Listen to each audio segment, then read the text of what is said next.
Hello guys! Magandang araw sa inyong lahat. Sana nasa mabuti kayong kalagayan. At for today's video guys, nagbabalik ang aking recipe for today. So, ang aking recipe for today guys ay cabbage egg roll with cheese. So, meron ako dyang 1/4 na cabbage guys at hiniwa ko lang sa maliit. Tapos nilagyan ko yan ng salt, chicken powder, black pepper, 2 itlog at tapos i-mix lang natin ng mabuti hanggang sa ma-mix ito sa cabbage. Haluin lamang ito guys hanggang sa mahalo-halo. Charot.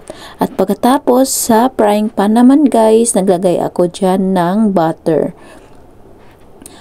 Maliit lang na butter, okay lang din guys.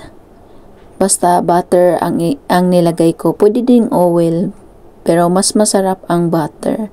At pagkatapos nilagay na natin yung cabbage at scattered lamang natin at lagyan natin ng 2 cheese.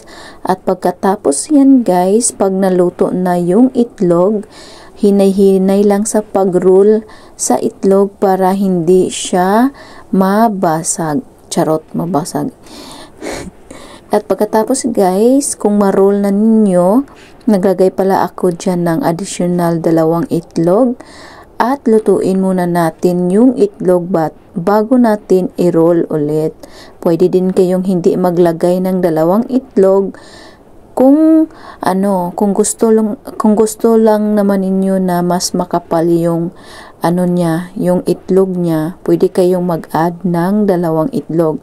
Pag hindi naman, okay na yung ginawa natin kanina na 2 itlog lang ilalagay at imimix natin sa cabbage. At lutuin lamang yan natin guys ng 2 minutes hanggang sa maluto yung itlog at yung cheese na mag-melt sa loob. So yan guys, after 2 minutes guys, tapos na ang ating cabbage egg roll with cheese. At nagluto pala ako dyan ng dumplings guys para may kasabay naman ang aking itlog kasi hindi na ako kakain ng rice dyan. So, yan na ang aking lunch for today's video. So, yan guys, super cheesy niya talaga at masarap na masarap guys. Walang halong biro. Ang sarap talaga niya guys.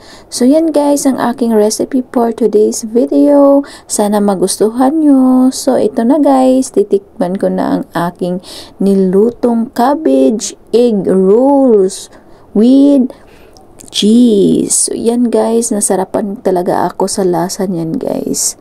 Tamang-tama guys sa dumplings na niluluto ko. So, yan guys, sana ma-enjoy kayo sa aking bagong recipe na i-share sa inyo. Sana magustuhan nyo. Maraming salamat.